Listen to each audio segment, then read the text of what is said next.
Bismillah ar-Rahman ar-Rahim. Hello everyone and welcome to This is Football. Welcome to another match reaction, ladies and gentlemen. Our fourth match reaction of this English Premier League season. To be fair, we ain't in the UCL anyway, so I'm gonna have to do a match reaction to us playing Lask. Everyone watching us right now or on the replay, because I know a whole lot of you guys like to watch us on the replay. Please don't forget to hit the like button. Don't forget to subscribe to This is Football if you're ready to do so. Every single person in the comment section right now, hit the like button, subscribe to the channel, keep getting involved in the chat. Big up Gary, big up Asif, big up D, big up Patrick, Bilal, big up A1, big up Bud, big up Madu, big up Sigan, big up Ozan, big up Mo, big up to everyone in the chat, man, like Aaron. Big up to you guys, man. Love to all the people who have been supporting us in the month of August. We promise you we're going to give you more content, more entertainment, and we're trying to be as consistent as possible. I couldn't do a match reaction yesterday because you guys know what happened. We had the Arsenal watch along. We had so much to do. Big up Allergies, big up Mohammed, big up Carmel, big up Gerald, big up to Warrior. Big up to my guy Nilotpal as well, who sends in the first super chat. He says, I can't lie, I'm so gassed about the performance yesterday. It felt like 1920 Liverpool, to be honest. I am shameless. I mean, here's the thing. You're not really shameless. That felt like an unbelievable performance, and I'm going to get into it. So look, 200 people in here. I don't want to keep stopping the show to say like and subscribe. So everyone right now watching us, please do hit the like button. Please do subscribe to the channel if you're ready to do so. Every single person right now, please like, subscribe. Big up to my guy Nilotpal for sending in a super chat. Shout out Ryan in the chat, man like Gary, man like LFC Sudan, Konstantinos, Connor the Red, Tamir, here to there. Big up to you guys. And let's just talk football. Like the video, yallah, subscribe. Here's the thing, my lovely people. Liverpool Football Club, ladies and gentlemen, destroyed Aston Villa, not just one, by 3-0. And this is the first game in a really long time in which I come out of the game with absolutely zero criticism for any Liverpool player. Every single Liverpool player that game, whoever it is, whether it's the players you like, whether it's the players you dislike, there might be small, slight criticisms on every single player, but all the players performed. All the players put on that Liverpool shirt and gave us a master class, ladies and gentlemen. All of them represented Liverpool Football Club to the fullest. Fantastic performance, great performance. We absolutely destroyed Aston Villa. And this is what we want more of. This is what we want more of, ladies and gentlemen. This is what we should look forward to every single time. Because as Liverpool Football Club fans under Jurgen Klopp, this is what has become expectations of us playing this way anyway. Because the football club has gotten to the level, of course, thanks to Jurgen Klopp and Michael Edwards and all the people and the players and all of that. Bro, it's gotten to the stage where we expect these levels of performances. And there's only one guy to start with. You guys know. Let me just show you how beautiful the thumbnail is. Look.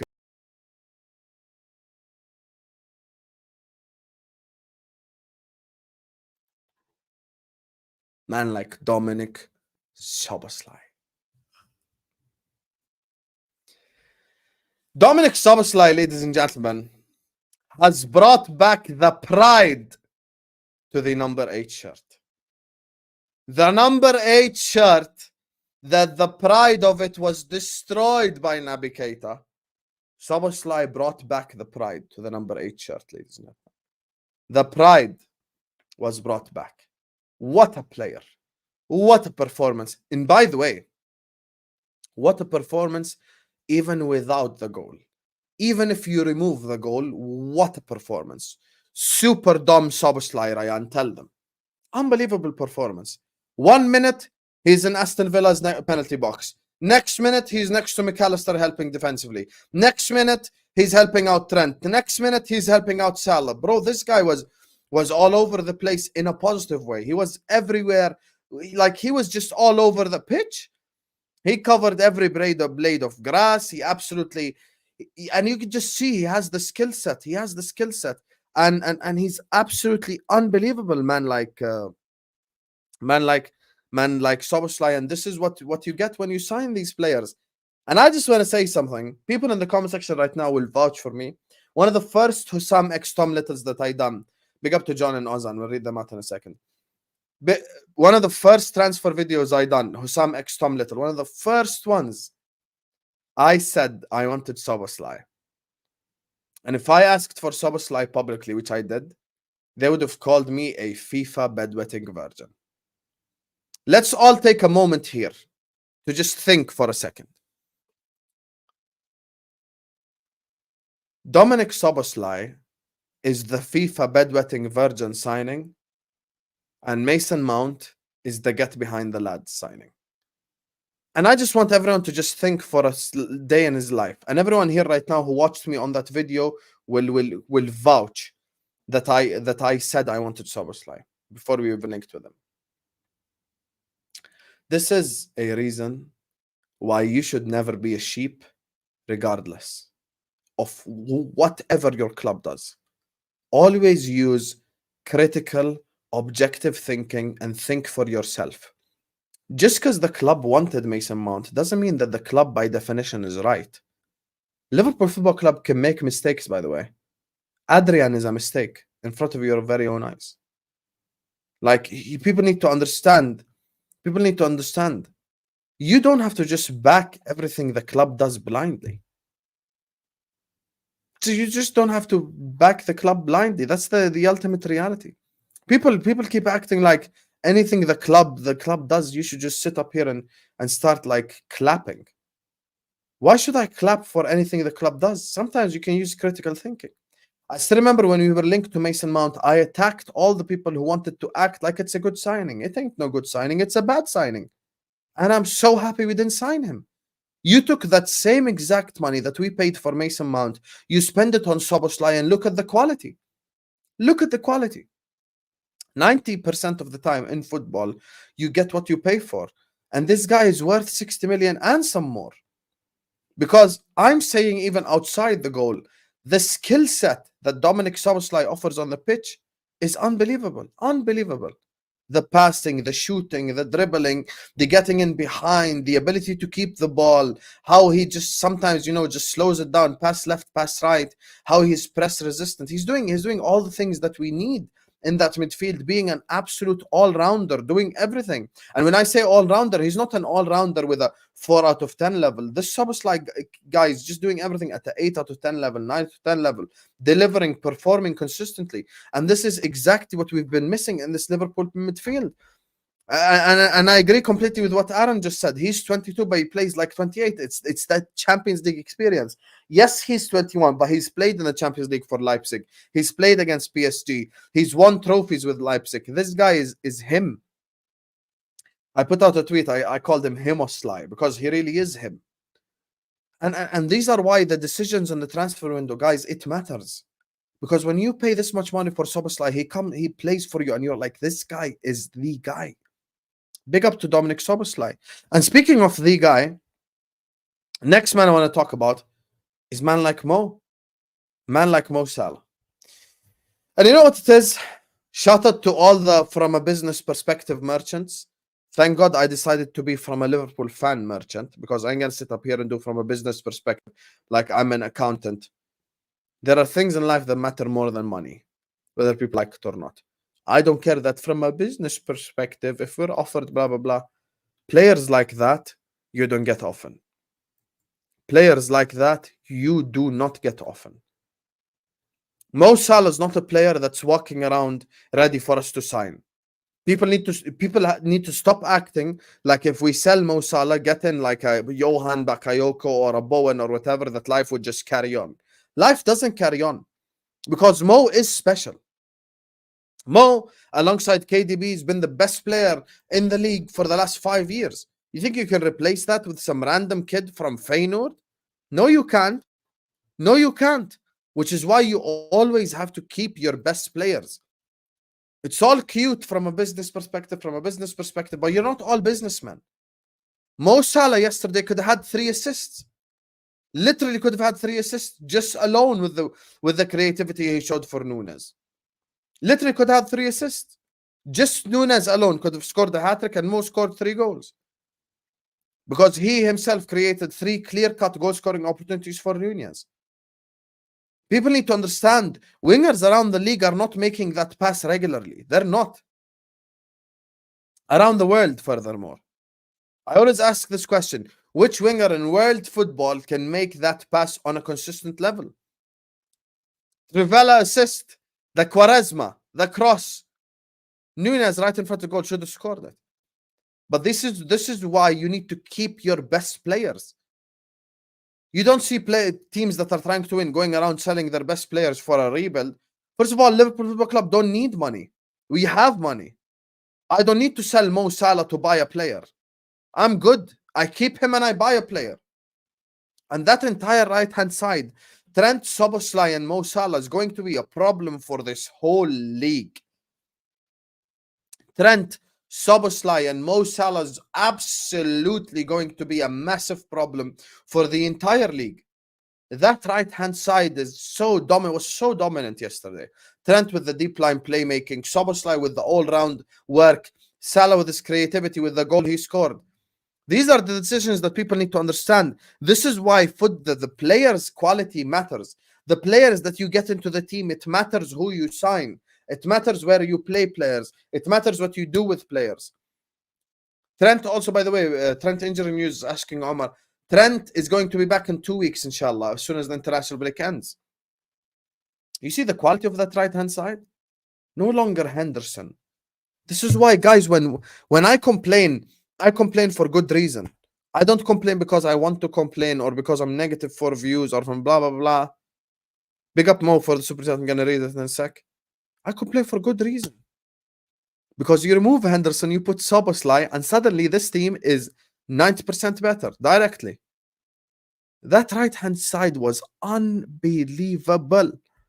Trent, SZOBOSZLAI and Mo Salah is genuinely going to be a massive problem for all the people in the whole league. The entire league is going to be planning how to stop that right-hand side. That's what quality does, you guys. That's why quality matters. Phenomenal performance from all three of them. Trent, some of the passes he played, I can't lie, he overcooked some of them passes. Salah was making all the right runs, but the passes were overcooked every now and then and irritated me. But phenomenal performance from all three players. Now, let me read the super chats before I carry on. Big up to my guy John Williams, who says, Hassan, my name is Hussam, my brother, Hussam. You were saying we are finished 2 weeks ago. I mean, John, if you're asking me, do we win the league? I'll say no. And that's because of the stuff that I've consistently said regarding our depth and blah, blah, blah, which I'm going to speak about. We don't have the depth to win the league. So when I say we are finished, I'm talking about in context. I'm not saying we're finished, we're going to get relegated, because we're Liverpool Football Club. We're not going to get relegated. I'm talking about us winning the league. That's what I'm talking about.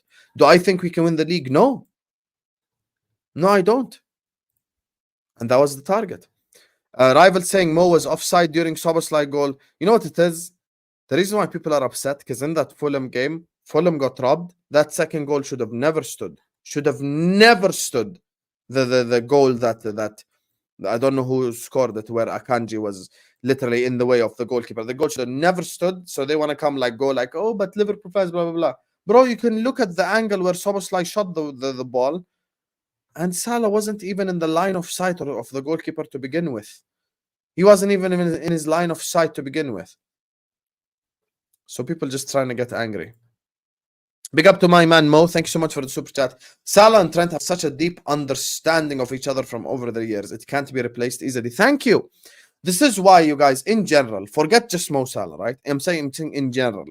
This is why the teams that are successful across history, forget us, forget the other teams. I'm saying even from if you go from when history started, the successful teams always keep their best players. When you come at me, whether it's the January window or the summer window or whichever window, and come tell me from a business perspective, I'll stop reading. Because Liverpool Football Club are not a supermarket. It's in the name. Liverpool Football Club.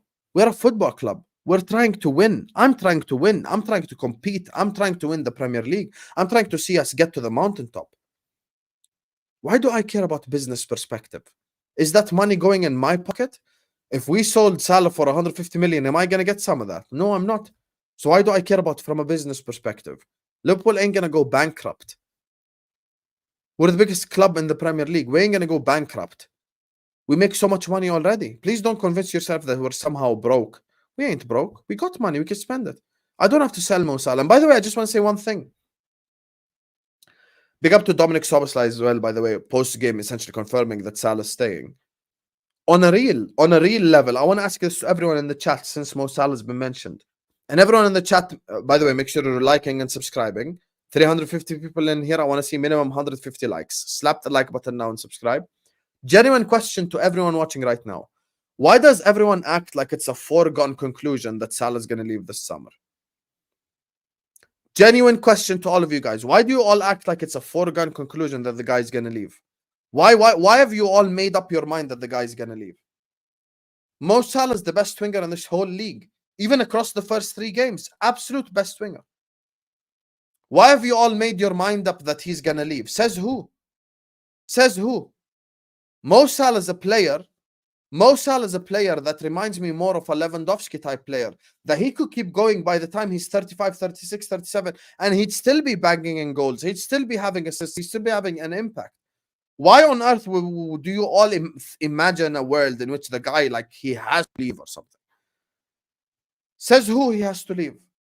Also, the offer that comes in from Al-Ittihad, or whether it'll be Al-Nasr, whether it be Al-Hilal, guys, you need to understand, I'm from the Middle East. Mo Salah is the biggest superstar in the Middle East, in the Arab world, in the Muslim world history. Why does the guy have to leave? Is it like a contract he signed that I have to leave? The offer from the Middle East is going to come in at any point in time anyway. He could be 35 and he's still getting that offer. So Mo Salah for me is unbelievable. Mo Salah is unreal, and I'm so happy we kept him. And you see this through the performances. That cross that he put in for Nunez. Name me a right winger in the world that you see making that cross consistently. Go on. I dare any of you. That pass that he had for Nunez, which players are making those passes consistently? This is the thing. People need to stop acting like I'm going to sell Salah, put in Bowen, and life is going to be the same. No, life ain't going to be the same. Because so many games are won in moments. And he's a moments player that can, in one moment, kill off a game. That's why I wanted to keep him.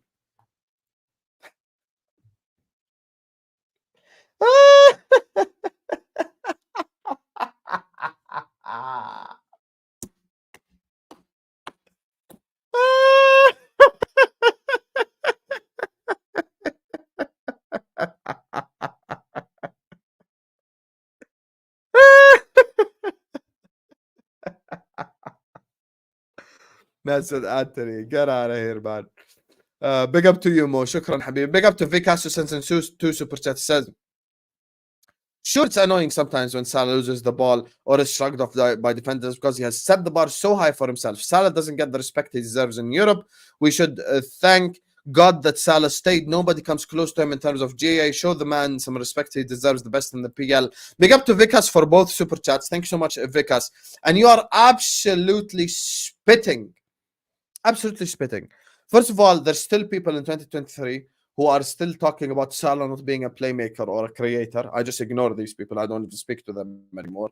Aesthetics actually is a disease and has genuinely destroyed people's mindsets. They can't even have a regular conversation anymore.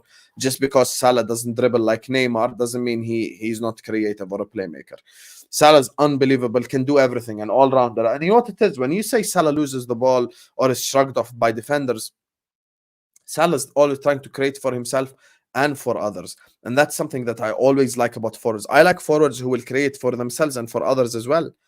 I don't want a winger or a striker who will just create for himself. I want someone who created essentially for the entire forward line and for himself chances. And that's something that you want to see more of.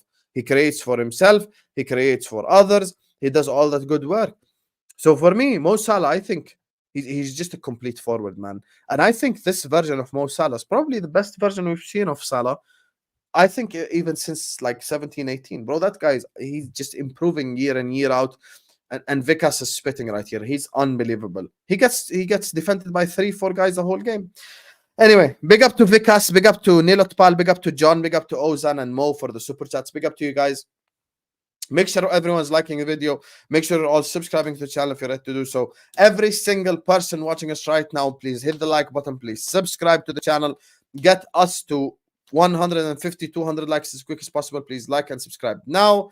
And I love you all.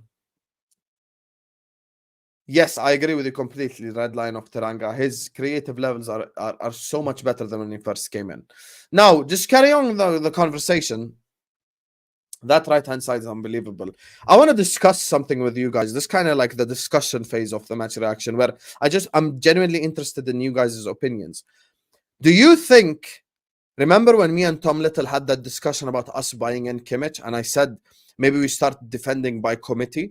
Do you think that Liverpool Football Club is actually doing what I said, which is not what I said directly, but like what I predicted, which is us defending by committee? Do you look at it as Liverpool Football Club now? Because let's be real with the way we speak about football. Here's the thing: Ryan Gravenberch left Bayern Munich. Of course, he wants to join Liverpool. Of course, Liverpool are a massive club. Of course, he wants to work under Jurgen Klopp. All of that. Before we move on to that topic, just quickly, big up to Edu says Salah will command as much salary in 2 years as he would now. People think he's motivated by money rather than career achievements. Really, 100%. By the way, let me make something crystal clear to everyone here. If Mo Salah was motivated by money, and this is why Ed is spitting right now, big up Ed for the super chat.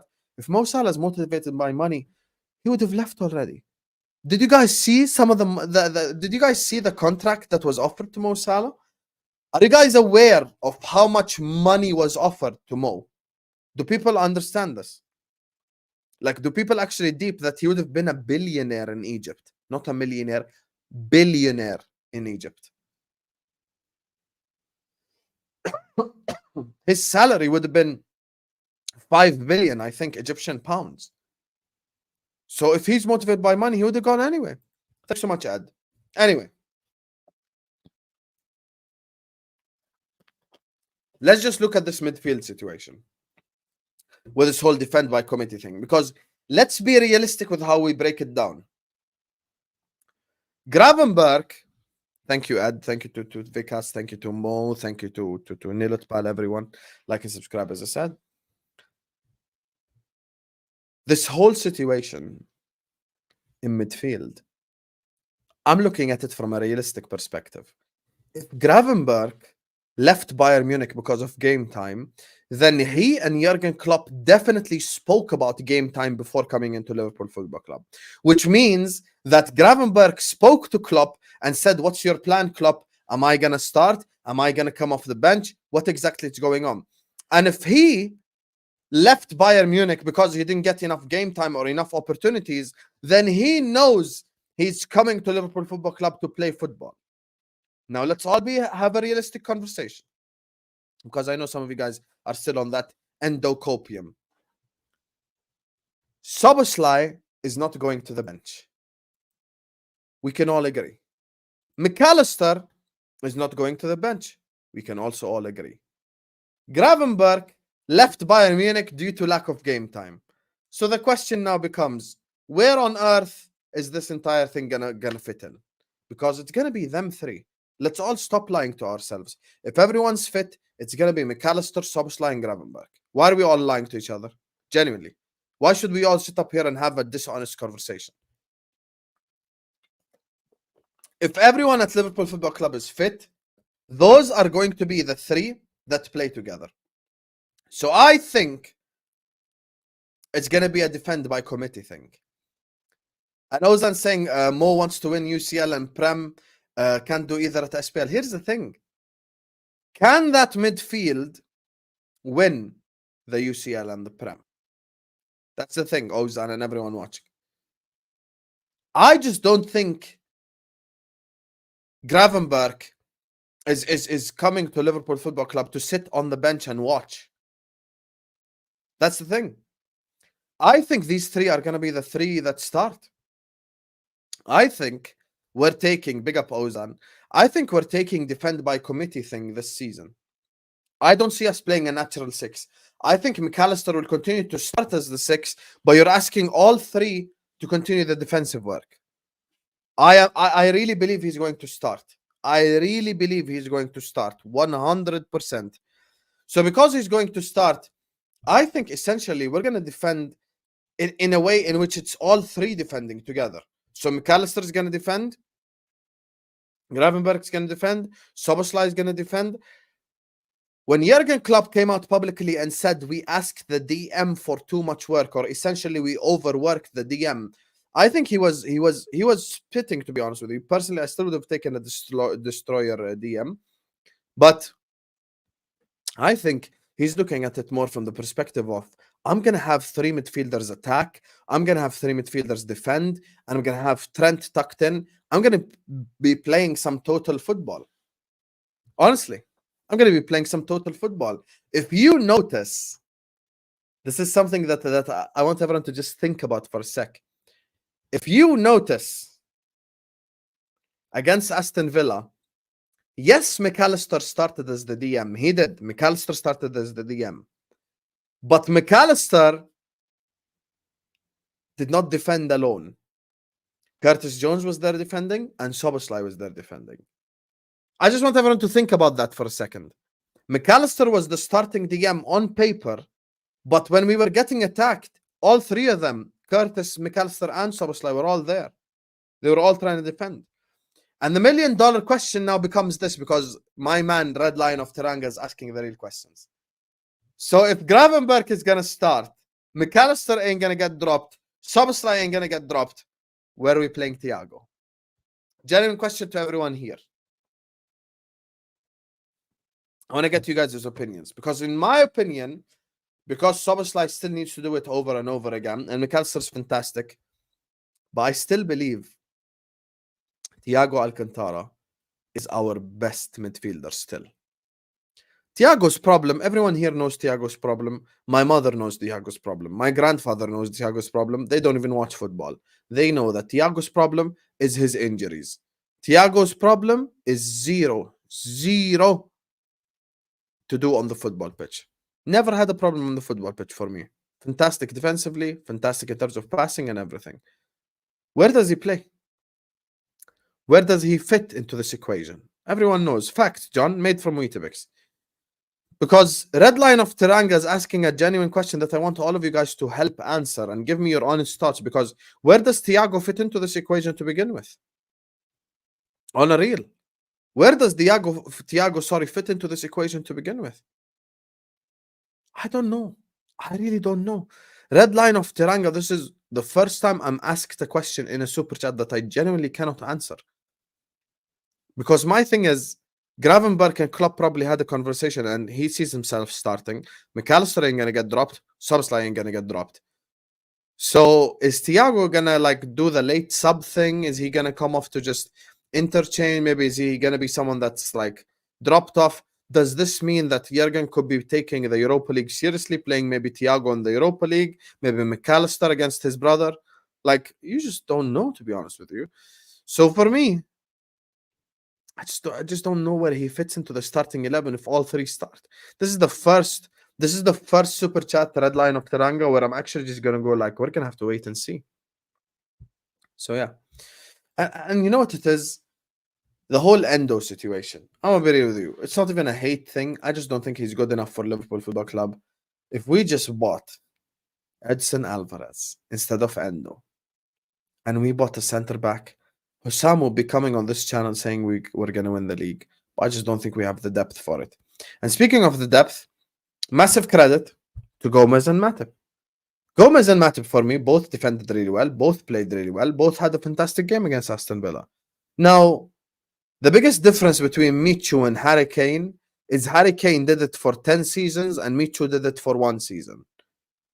I'm not going to sit up here and go you know what, you guys, I was wrong on Gomez on Matip based on 1 game. I want them to do it consistently. If Gomez and Matip can do it consistently and have games like they did against Aston Villa and defend really well and help the team out and help us win, then I would be 100% wrong. If you ask me right now, the reason why I don't think Liverpool will win the league is exactly that centre-back situation. That is the exact reason why I don't think we can win the league. Because I don't trust Matip and Gomez fully. Did they have a fantastic game against Aston Villa? Absolutely, they had a fantastic game and they kept a clean sheet. So kudos to them. But I'm not going to sit up here and act like I'm not going to sit up here, sorry, and act like I think we can win the league with them, because I don't. Could we win Europa League with these two? Okay, we can win Europa League with these two, no problem. Now, the other thing I want to speak about, because we spoke about the right-hand side, the middle. First of all, before we even get to the left-hand side, let me just publicly say, can everyone just spam the comment section with the Brazil flag? Because Alisson Becker, oh my God, this Alisson guy. Bro, I love Alisson. I genuinely, I don't even know what to say about Alisson. I just want you to all just spam the comment section with the Brazil flag. This Alisson Becker guy, bro. What can man even say about Alisson Becker? What can a man even say on Alisson Becker? Bro, this guy is just like, you know what it is? It was the header he saved from the Aston Villa player. And I'm just sat there going like, this is exactly why he's the best keeper in the world. Because he's not even called into action for a long ass time. And then Aston Villa get a dangerous stance, dangerous header, and boom. Alisson saves it. And you know what it is? He saves it and he makes it look effortless. You know why? Because of his smart positioning. Shout out to Alisson Becker. Alisson Becker is the best goalkeeper in the world. I don't care what anyone says. Bring me whichever keeper you want. Alisson's better than him. Now, let me speak on the left-hand side. That left-hand side, ladies and gentlemen, that left-hand side. You know what it is with that left-hand side? Felipe is saying, big up to you, first of all, Felipe, for the super chat. You brightened my day. He's a Newcastle fan. Hold that. Thank you for brightening my day with that super chat. Your team is very good. Good everywhere except centre back. But I think centre back is not that bad. What's your minimum expectation now? I say you get third Europa. I mean, with the centre back situation, look, I agree with you. That's why I wanted us to buy a centre back. And I predicted in the summer that we're not going to buy a centre back because I know how my club moves. You know, it's just like, fool me twice, shame on me type thing. Like, I already know how they move. That's why I know they're going to leave the centre back situation. But in terms of expectations, stick around because I'm going to speak about that in depth in a second. You know, because I've just given up on the whole winning the league idea now that the transfer window is closed. But thank you so much for the super chat, Philippe. I appreciate you. You brightened my day. 3-0. 3 for me, 0 for you. Anyway, left-hand side. First of all, this guy has come through multiple types of criticism from myself included and Andy Robertson. But Andy Robertson, for me, had a phenomenal performance, both going forward and defensively, which has been a massive criticism of Andy Robertson because it's never been just one side or the other with Robertson.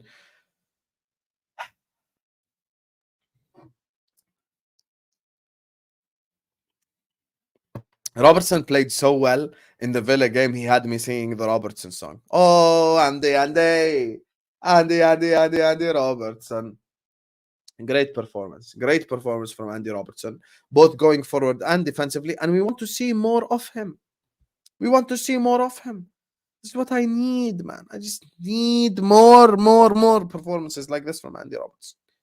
The other guy I want to talk about on the left-hand side is Luis Diaz. Make no mistakes, guys.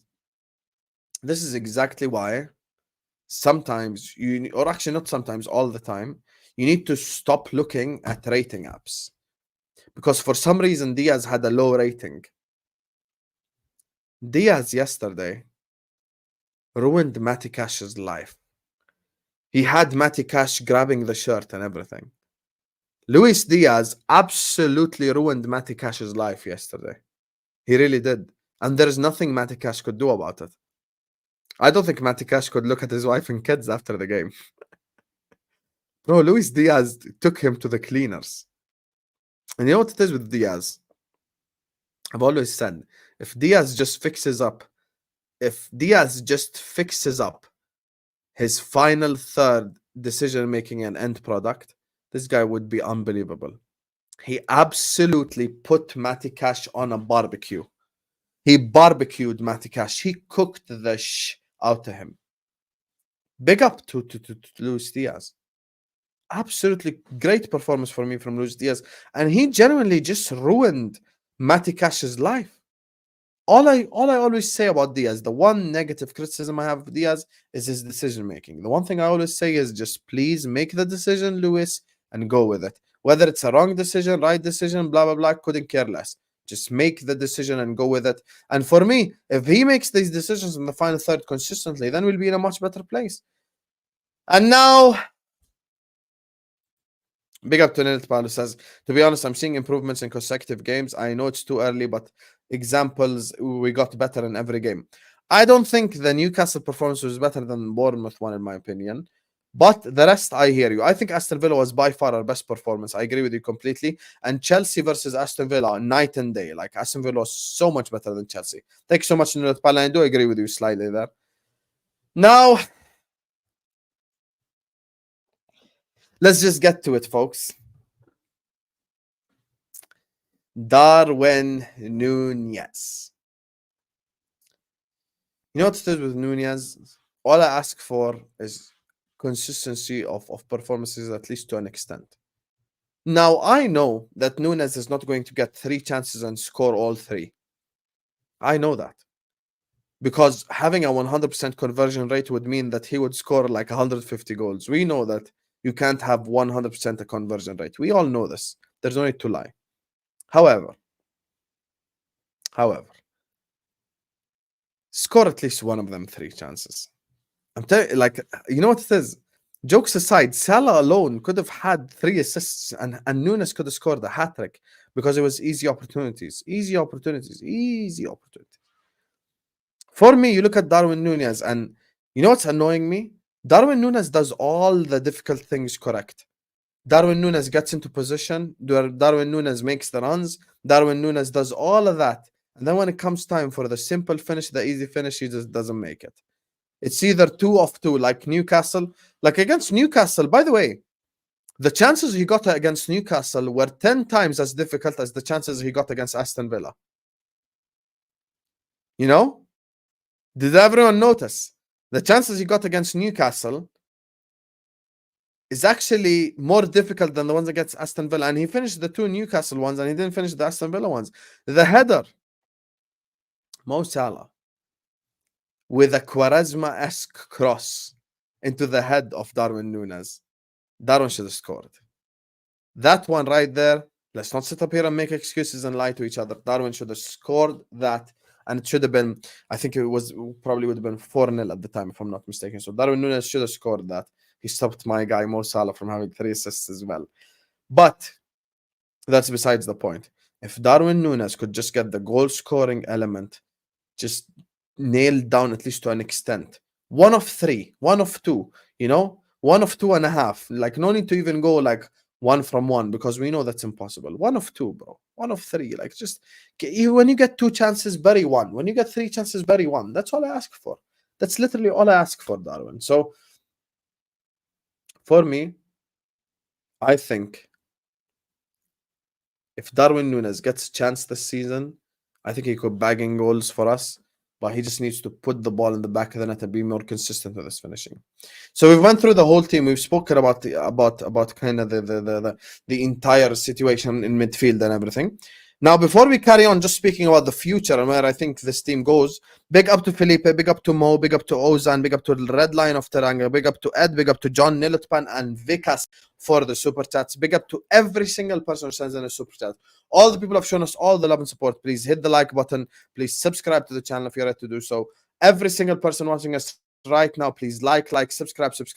And I'm going to talk now about Liverpool's direction. There's 300 of you in here. We are at 165 likes. Big up to you guys. Get us to 200 likes as quick as possible. Oh yeah, I forgot to talk about Curtis. Thing is with Curtis, I don't even think he had I don't think he done anything like amazing, but he just kept it ticking. You know, he done the simple things right, which is what often we criticize him for. So he done that. But yeah. Now, going forward, some people might not want to hear this because I know like it's the high of the win right now. But I just don't think Liverpool Football Club win the league this season. I really don't. I really don't think we win the league this season. For me, as soon as 31st August ended and 1st September ended, I just don't see a world in which we can win the league. I'm gonna be honest with you, and it's what we done to ourselves in this summer transfer window, and this is why the message will continue to be FSG out, because of the mess that happened this summer. Win, lose or draw, bro, we're FSG out. As simple as that. And it's just like all these decisions just get on my nerves, because I'm sat here talking about Salah and Alisson and Diaz and Van Dijk and Trent and blah blah blah. And we should have a team ready to win the league, but we can't even make the right decisions, man. Like, you know what it is?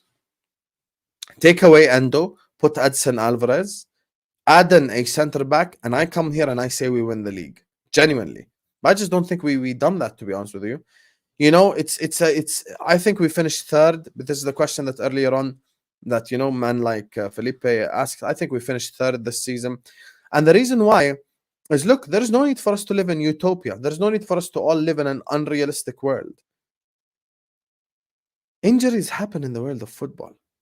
Injuries happen in the world of football, and we need to get to grips or to the idea that injuries do happen, and there is no such thing, as a team that gets 0 injuries a year. But you have to be prepared and ready for these injuries. You always have to come to a season prepared. Now, the problem is we're just not prepared. Long term, do I trust Gomez and Matip? No. Did they have a great performance against Aston Villa? Yes. Do I, like, if you had to ask Gomez and Matip to repeat that performance for the next 15 games, they probably might do it for 10, not do it for 5. They might do it for 5, not do it for 10. You just don't know, so you're going to have to wait and see. But it's not like Konate and Van Dijk, completely different. You look at the DM situation. I wanted us to get a straightforward DM. If we don't get the DM, fair enough, but I just don't see how the dynamics work. I'm going to wait and see. That's why with Gravenberg, I said wait and see. I think our forward line depth is phenomenal. I think our goalkeeper is incredible in Alisson Becker. But I just think injuries will probably catch up to us at a point in time. And that lack of depth will become a problem for us. We need to remember we do have like one of the smaller squads. It's not like our squad is massive or anything. And I really wish we just got a DM and a center back, because if we got those 2 positions sorted, we would have been a completely different team. Big up to Red Lion of Tirango says, with our injury-prone center backs, my biggest fear is seeing Endo at center back. Terrifying. That's the thing. And I saw someone ask about Kwanzaa earlier on. Guys, when has a team... I want to ask you a general question that's going to end this whole debate. People are talking about Kwanzaa. When has a team that has wanted to win the league ever pinned their hopes on an 18 or a 19-year-old? By the way, before even talking about Liverpool, it's unfair on Kwanzaa to begin with. It's unfair on Kwanzaa to begin with. That's the thing. It's unfair on him. Forget like the entire picture of the whole club. It's unfair to Kwanzaa to begin with. It's unfair. Because I cannot pin the entire hopes of the season on a 19-year-old. I can't. I really can't. So I'm not going to sit up here and expect Kwanzaa to turn into Maldini. I'm going to as young, which means Kwanzaa is going to make mistakes that you can't afford in a title race. But it's normal for a youngster to make mistakes. But you can't afford it in a title race. That's why I don't think we can win the league. I think step by step, you know, hopefully we get better. Hopefully we can limit the injuries and get as less injuries as possible with some good rotation. But the reality is, you cannot win the league with an inexperienced kid as center back. That's why I always speak about depth. That's why depth matters. That's why depth is important. That's why depth is not some sort of myth made by the media or made by the Don Hussam 6 for clicks being negative. Like, depth is real. Depth is a real problem. So for me, I'm not going to pin the entire hopes of the season on Kwanzaa, because it's unfair on Kwanzaa to begin with. That's why I wanted us to get a center back. If only 4 months ago we triggered the release clause of Kim Min-jae, or triggered the release clause of what's his name, Inacio, it would have been a completely different situation. But this guy is just, he's not ready for this level yet. And translating academy level to Premier League level is completely different. Kwanzaa, give him the Carabao Cup, give him the FA Cup, give him the Europa League group stages. He can deal with Lask. He can deal with Saint Galoise. He can deal with Toulouse. Can he deal with Man City? Can he deal with Arsenal? Can he deal with Spurs? Can he deal with these teams? These are the different conversations. So for me, That's the problem, red line of Tiranga, and I agree with you completely. And then me is saying, bro, Gravenberch is better than Edson Alvarez. Yeah, but Gravenberch is an 8. Edson Alvarez is a 6. Who's a better 6? Edson Alvarez. Who's a better 8? Gravenberch. So you shouldn't make that conversation to begin with. That's why I wanted Alvarez, because I think we need a 6. So I think Darwin should come off the bench rather than start. It's tactical against tired defenders. I mean, here's the thing, Nilot Pal, you cannot pay 64 million for an off-the-bench player, because we had Divock Origi who was off the bench. Like, you cannot say that. I think Darwin Nunez, look, like, when the Europa League group stages starts, he's going to get multiple opportunities to start. He's going to get so many chances to start. And hopefully he does start and he does bang. But I just want him to score goals, man. Simple as that. Big up to you, Pan. So you changed the whole conversation just to win the argument. Like, you just changed the whole conversation to win the argument. Who's a better 6? Edson Alvarez. Who's a better 8? Gravenberch. What did we all agree we needed a week ago? A DM. So that's the point. That's the point. I mean, here's the thing, Robert. You say we should have enough cover till January, but it's not like we're out here in January making crazy signings. Gakpo we signed in January. I don't know if like, you know, I know we signed Van Dijk in January, but that was a summer thing that we messed up, so I'm not even going to count that. But which signings we really made in January in the Klopp era? Like, I don't look at the January window as a window where we like to make changes and stuff. So yeah, that's the thing, man. Like, look, I hope I'm wrong and we win the league. But in order for us to win the league, we need to be unbelievably lucky with injuries and just don't get any injuries, which I hope happens. I hope we don't get any player injured, because our starting 11 is very strong and etc. But we do need to just be very, very like cautious, you know. Like, we really can't afford the injuries. We really can't. But anyway, look, Liverpool win again, which is positive. We keep a clean sheet, which is positive. So that's something that's unbelievable. Mo Salah keeps getting better every time you watch him. Diaz absolutely cooked Matty Cash, sent him to the cleaners. And look, we've already given credit to all the players who deserve it, which I think it's all 11, by the way. All the 11 players deserve credit. So anyway, big up to Felipe, big up to Mo, big up to Ozan, big up to Teranga, Ed, John, big up to Niltpal and Vikas for the super chats. This is match reaction number 4, ladies and gentlemen. Liverpool 3, Aston Villa 0. Big up to everyone who tuned into the show. Thank you guys so much for tuning in. I love you all. Make sure you're all liking the video. Make sure you're all subscribing. Make sure you all come back at 11:15 p.m. UK time, inshallah, because we've got the transfer window conversation. We're finally going to close the door on the transfer window after it ended, and we're going to speak on who had the best transfer window. So we've got Staffy coming on. We got Winter Surfer coming on. We got Alan coming on for the first time in a while. And I'm going to try see if I can bring a City fan on. We'll try probably speak to Vater Games maybe. And Karan is coming on as well. So I love you all. Make sure you hit the like button. Make sure you subscribe. Come back to the 11:15 show, inshallah. I will see you guys then. Peace out.